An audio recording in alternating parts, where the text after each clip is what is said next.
ఇన్ని సంవత్సరాలైనా ఆయన ఓపిక నన్ను ఆశ్చర్యపరుస్తుంది.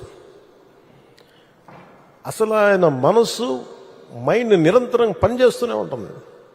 ఇందాక మన క్యాబినెట్ మీటింగ్లో కూర్చున్నప్పుడు అసలు ఈయనకి ఓపిక ఎక్కడి నుంచి వస్తుంది అని అర్థం కాదు. విపరీతమైన ఓపిక, కాన్స్టెంట్గా బ్రెయిన్ తిరుగుతూనే ఉంటుంది, సొల్యూషన్స్ ఇస్తూనే ఉంటుంది.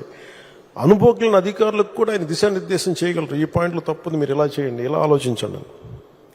అలాంటి దాంతోపాటు శారీరకంగా ఆయన పడే కష్టం ఓ 25 ఏళ్ల యువకుడు కూడా కష్టపడ్డాడు.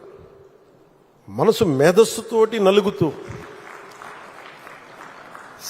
శరీరాన్ని కూడా అంత కష్టపెట్టడం అంటే నాకు అది నిజంగా నాకు మన వరదలు వచ్చినప్పుడు అసలు ఆయన పడ్డ కష్టం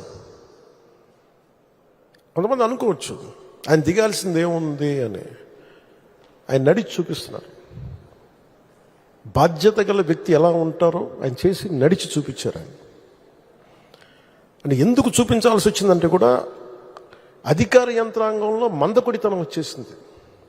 అంటే పనులు చేయకపోతే, ప్రాక్టీస్ చేయకపోతే ఏమైపోతుంది, మందకొడితనం వచ్చేసింది. ఒకసారి అంకుశం పెట్టి గుచ్చాలి.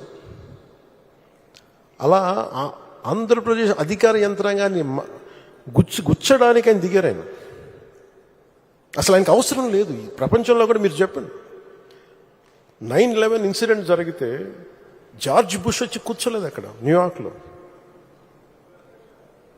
రుడి గిలియాని ఆయన న్యూయార్క్ సిటీ మేయర్ కూర్చున్నాడు అక్కడ.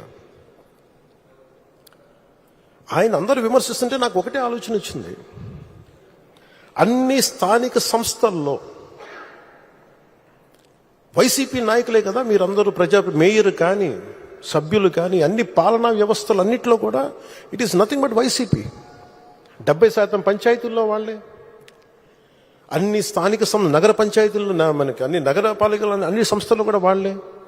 అసలు విజయవాడలో ఉన్న మేయర్ ఏమైపోయి ఫస్ట్ సిటిజన్ అంటాం, మొదటి ప్రథమ పౌరుడు అంటాం కదా విజయవాడకి. వాళ్ళకి బాధ్యత లేదా? వైసీపీకి బాధ్యత లేదా? ఎంతసేపు ఆయన విమర్శించడమేనా? నాకు అనిపించింది అసలు పంచాయతీలు కానీ స్థానిక సంస్థల్లో ఉండే వైసీపీ సభ్యులు కానీ ఏమైపోయారు? కష్టాలు వచ్చినప్పుడు అందరం కలిసి కట్టుగా ఉండాలి, కానీ తర్వాత కొట్టుకుందాం. ప్రజలు కష్టాలు ఉన్నప్పుడు అప్పుడే మాట పెట్టుకుంటాం. వాళ్ళకి అన్నం పెడతామా, ఆదుకుంటామా, లేదంటే వాళ్ళని కూర్చోబెట్టి తిడతామా పక్కన సహాయపడే వాళ్ళని. బురదలోకి దిగి, నీళ్ళల్లోకి దిగి ఆయన ఒకవైపు నడుస్తూ ఉంటే ఆయన అభినందించాల్సింది పోయి ఆయనకి పక్కన మనం కూర్చోబెట్టి ఒక మాట అనుకుని ఉంటే చాలు చేసే వ్యక్తిని. ఆ రోజున ఆయన పడ్డ కష్టం నాకు నిజంగా నాకు గుండె చెమర్చింది.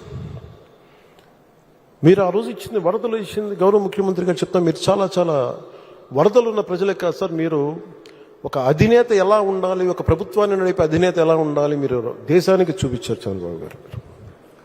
మనస్ఫూర్తిగా ఇన్స్పైర్డ్ అస్. మీకు మాటలు పట్టడం కొత్త కాదు, కానీ మీరు చేసే మంచి పనుల్ని, మీరు చేసే ఈ కష్టాన్ని మేము అందరం గుర్తించి మేము మీతో అండగా ఉంటాం.